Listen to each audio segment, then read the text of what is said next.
Sveiki, sveiki. Tai va, važiuojame mes toliau. O kur mes važiuojame toliau? Taip. Pole Bitvy Grunvalskiai.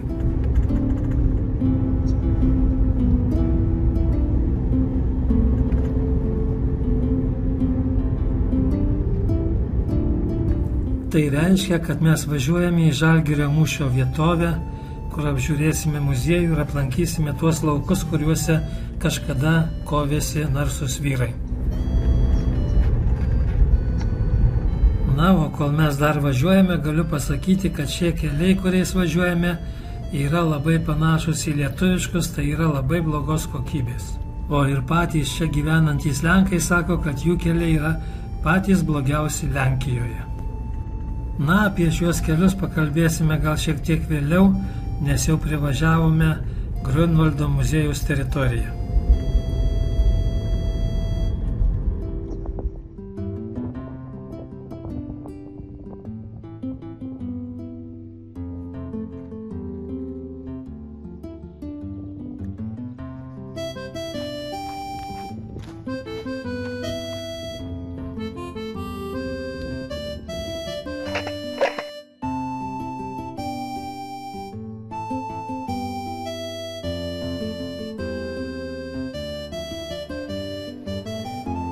Mes įsigijome bilietus ir užėjome į muziejų. Šis modernus muziejus pradėjo veikti 2022 m. rugsėjo mėnesį ir jis lankytojus nukelia į 1410 metus, kai vyko vienas svarbiausių mūšių Europoje ir vienas svarbiausių įvykių Lietuvos ir Lenkijos istorijoje.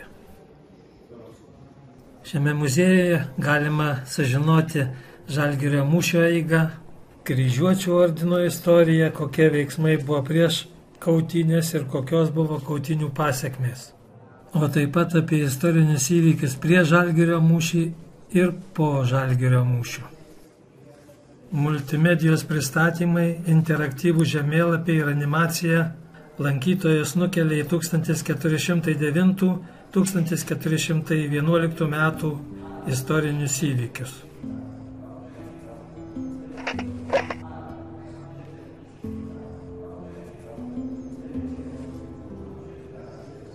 Šiame muziejuje galima pamatyti daug autentiškų mūšio lauko eksponatų, ginklų, aprangos detalių, riterių vėliavų, gerbų ir kitokių skiriamųjų ženklų. Stop, palaukit. Aš matau Alytaus miesto herbą, arba labai panašų herbą, bet juk Žalgirio mūšis vyko 1410 metais.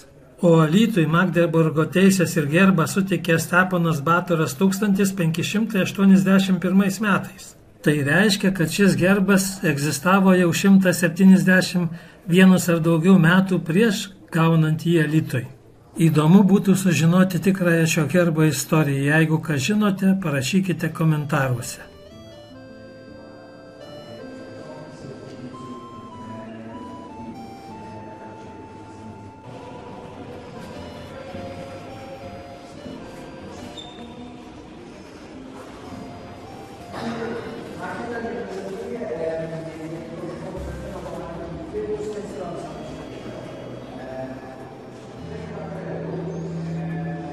O čia rodoma panoraminė video medžiaga istorinių įvykių ir istorijos muziejaus veiklos.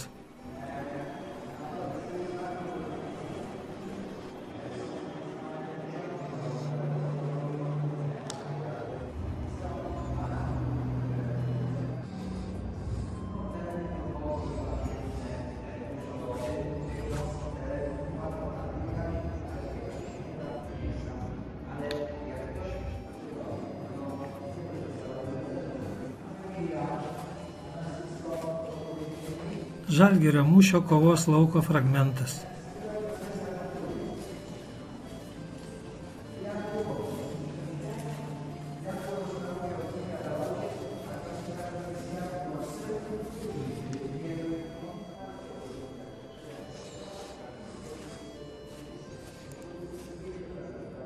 O čia tai, kas buvo rasta Žalgirio mūšio lauke.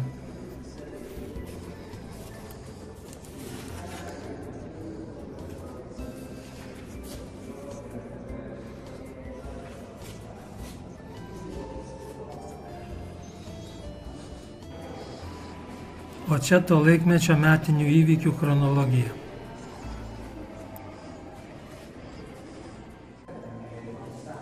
Ir štai mes priėjome prie Žalgirio mūšio eigos maketo. Vaikščiodami po šį muziejų mes esame užsidėję ausines ir klausomės audio gido pasakojimų. Garsas ausinėse skamba maždaug taip. Atsistokime taip, kad pusapvalė siena būtų mums už nugaros. Žvelgdami į maketą kairėje matome medinius pastatus, o dešinėje lyg baltą palapinę. Makete pristatomos scenos iš įvairių mūšio etapų.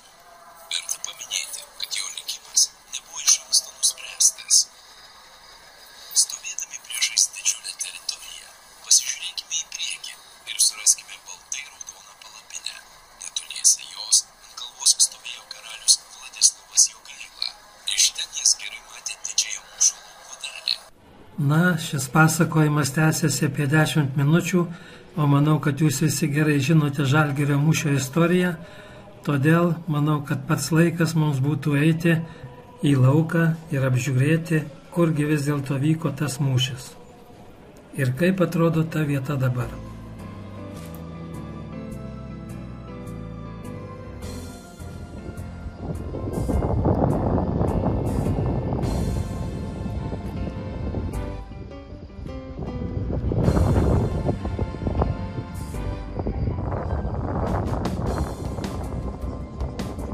Mes turėjome labai didelį norą nufilmuoti vaizdus iš aukštai, bet pūtė labai stiprus vėjas, todėl negalėjome leisti dronų.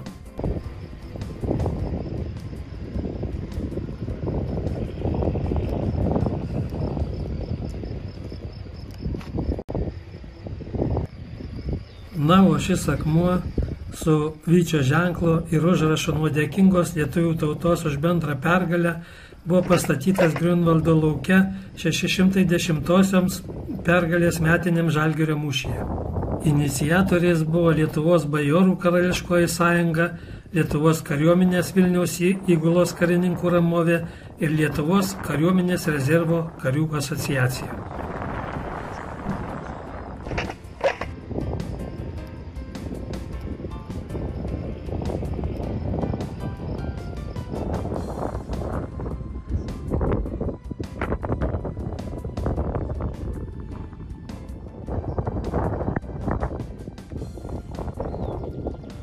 Taip, labai vėjuota šiandien, turbūt girdite.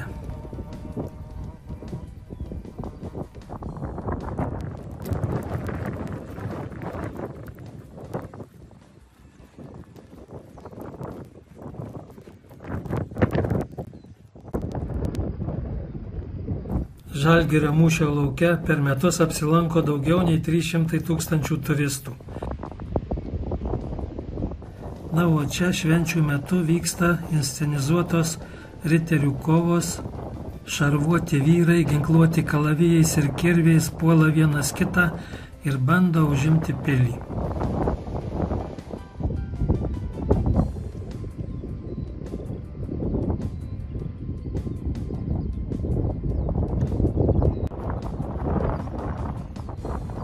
Tai štai tokia trumpa apžvalga mūsų apsilankymo Žalgirio mūšio vietovėje.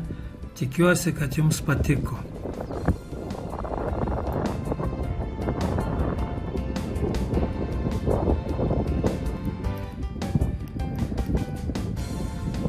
Baigiam riterio kovų vietovės apžiūrą ir manom, kad laikas važiuoti toliau. Na, o kur mes vykome toliau, pamatysite sekantį kartą. Iki.